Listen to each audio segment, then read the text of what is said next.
little bit chilly here. Okay, so I want to finish this video for today. I've been doing videos since 5 a.m. So it's 2 a.m. right now. So but I have to do what I have to do. Okay, so carpal tunnel syndrome, short form for CTS. It is more of a condition of as a result from the compression of the median nerve that's passing through the carpal tunnel, the carpal tunnel syndrome. I mean the carpal tunnel that goes through the wrist here. Okay, so keep that in mind. Okay, this results to numbness and tingling in the median distribution, which is the lateral 3 1/2 digits, right? So this is the median nerve, one half, the ulnar nerve, I mean, one half, one half of this is ulnar, so we're gonna think, so this is median nerve. I made a video, it's one half lobe, meaning half of the lumbricals, and the OAF, okay, opponents, abductor pollicis, okay, and the flexor thumb. All right, so we're gonna have to keep those in mind. Okay, so I'm gonna go through my notes here. So client who comes to you, they'll be explaining that there's some highly repetitive flexion and extension, which happening, of the wrist, and leads to numbness and tingling in the distribution of the median nerve, right? This movement usually causes pain, and also it gives some nocturnal symptoms, meaning it wakes up the person at night, and it's not good because it's not just contracting or an active symptoms, but it's also symptoms that are occurring while you're sleeping. Okay, so there's that how do you call it, theory of butchers or any person who's doing maybe a typist or anybody who's always on the computer who's doing a flexion and extension all the time, or a packer of the meat or anything, doing some factory work that does a flexion and extension. So that creates a carpal tunnel syndrome, whereas because it's compressing, it's that repetitive movement. Okay, so just keep that in mind. Okay, we're gonna mention about the causes of the CPS. It is idiopathic. It's a known cause, but there's contributing factor that I'm gonna mention. Causes leading to an increase in the size of the contents through the tunnel. Mostly it's chronic in nature, meaning it has been there and it's been repetitive. And like I mentioned earlier, the repetitive use of flexion and extension that will contribute to it. It could also lead to edema or chronic inflammation, and that's gonna cause chronic, you know, fibrosing of the tendons, right, or whatever involved muscles.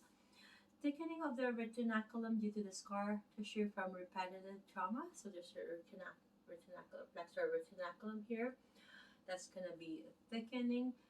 It's gonna cause a lot of fibrosing, and that's why it's going to cause CTS in the long run. Okay, so systemic conditions that result in edema and fluid retention or connective tissue degeneration, such as diabetes, hypothyroidism, or rheumatoid arthritis in pregnancy.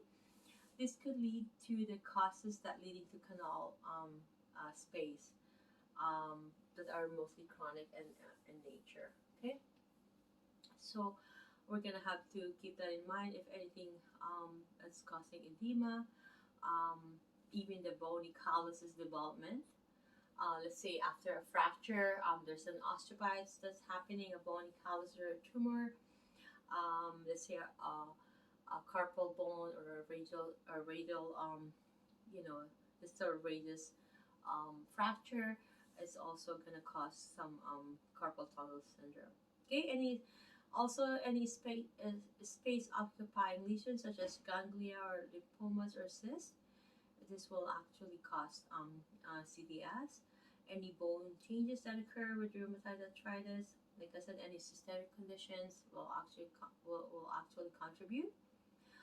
Causes that are acute in nature, secondary to trauma such as fracture or dislocation, especially of the lunate of the carpal bones or at the wrist. So there's an infection. If there's an infection happening, acute exacerbation of the rheumatoid arthritis could lead to edema and could lead to infection and could lead to compression more and irritation of the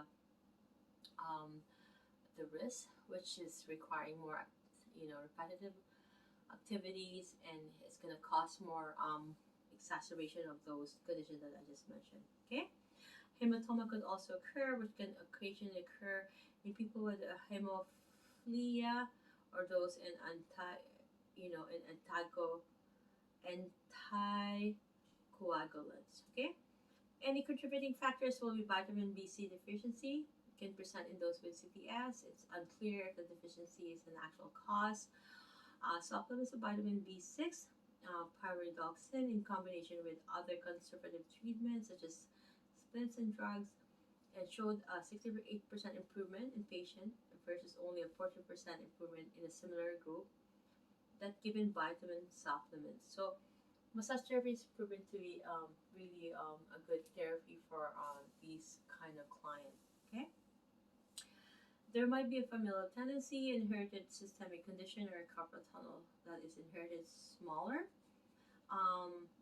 The condition is often unilateral, usually affecting the dominant hand. It could be bilateral, though often the non-dominant hand is asymptomatic, and the condition is discovered only after electrodiagnosis. Okay, so while work-related CTS affects women and men equally, women can be additionally affected premenstrually with pregnancy or with menopause. That's interesting. Okay, so the medical treatment of carpal tunnel syndrome is usually a conservative treatment, like I mentioned, splinting of the wrist. We're gonna put them in neural positioning, but sometimes it's like extension, and the splint is worn specifically at the night to prevent the person from sleeping with the wrist flexed, which would cause compression. So in some cases, the client wears the splint during the day. Splint use is prescribed for a 3 to 6 week period, and oral anti-inflammatories and diuretics may be prescribed. So steroid injections are commonly given in less extreme cases. While providing temporary relief, these injections prove to be less effective over the long term. We have to keep that in mind. Okay? So while providing temporary relief, these injections prove to be less effective over the long term. These are also concerns that frequent injections may damage the tendons and the median nerve. Vitamin B6 may also be prescribed, and also surgery is generally used in moderate to severe cases of this condition that has lasted for more than 1 year, or if muscle atrophy has occurred.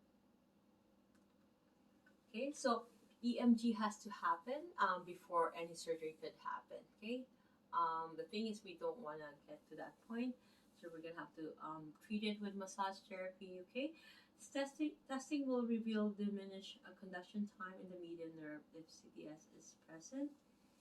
So the surgical procedure involves the complete transection of the flexor retinaculum, which is here, the flexor retinaculum. This is usually performed employing traditional open surgical techniques, which use a longitudinal incision. So it will cut in between in line with the ring finger. So you're gonna cut in order to avoid the median and palmar cutaneous nerves. The rest is then splinted for several days. It takes up to 3 months for strength to return. Well, of course, the results vary depending on the person. Okay. so I'm gonna have to do another video, part 2 for carpal tunnel syndrome, because I'm gonna have to mention about the repetitive strain injury factor, and also the manifestations of carpal tunnel syndrome, and also the pronator tear syndrome, where it's being compressed in the median nerve, so we're because it shares the same symptoms. Okay, that's gonna be in the part B. But right now, I'm gonna be mentioning about the special tests that we can use. Balance and reverse balance tests are gonna be positives. These tests are thought to be highly indicative of CTS. Sear expiration is also positive. So Tinel sign is positive in paresthesia, often pain and tingling in the distribution of the median nerve. So this test can often result in a false positive, as pain and tingling can be elicited in people who do not have CTS. So the tourniquet test, so if we're going to inflate the blood pressure, cuff proximal to the elbow, functions to obstruct the venous return and recreate the chronic symptoms, it is not really considered accurate. Okay, so we're going to keep that in mind, yielding false positive as much as 40% of the time. Okay.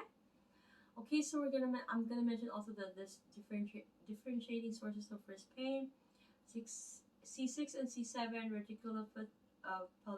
radiculopathies.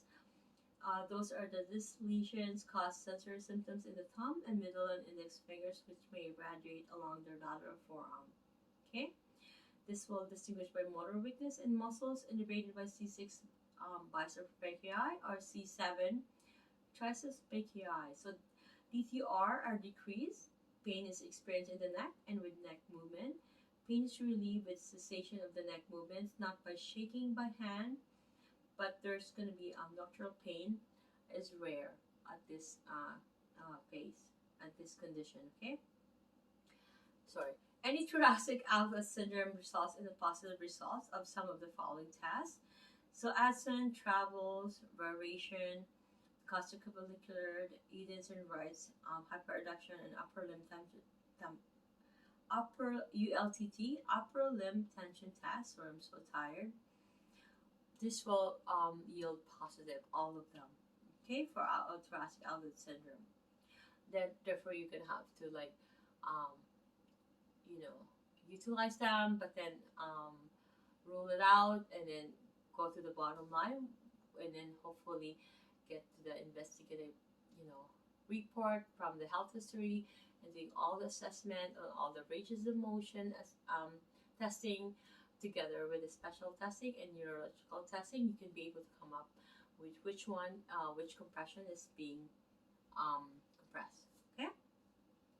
So pronator tear syndrome is indicated by pain in the anterior forearm with elbow movement, not wrist movement. So tenderness is palpated at the attachment of the pronator teres muscles. No nocturnal pattern is present. Any of the above conditions may exist together with CTS. In fact, their presence would cause an increased susceptibility to carpal tunnel syndrome. The term I made another video. The term double crush syndrome will be used to describe the combined condition. So if there's compression happening within the upper limb, that's called double crush syndrome. Okay, so I'm going to talk about the contraindication.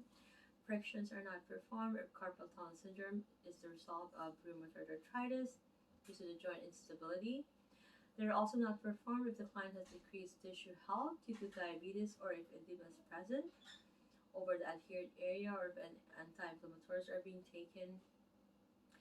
Vicus joint play is not used if rheumatoid arthritis has resulted in joint hypermobility of the clients in the third trimester of pregnancy.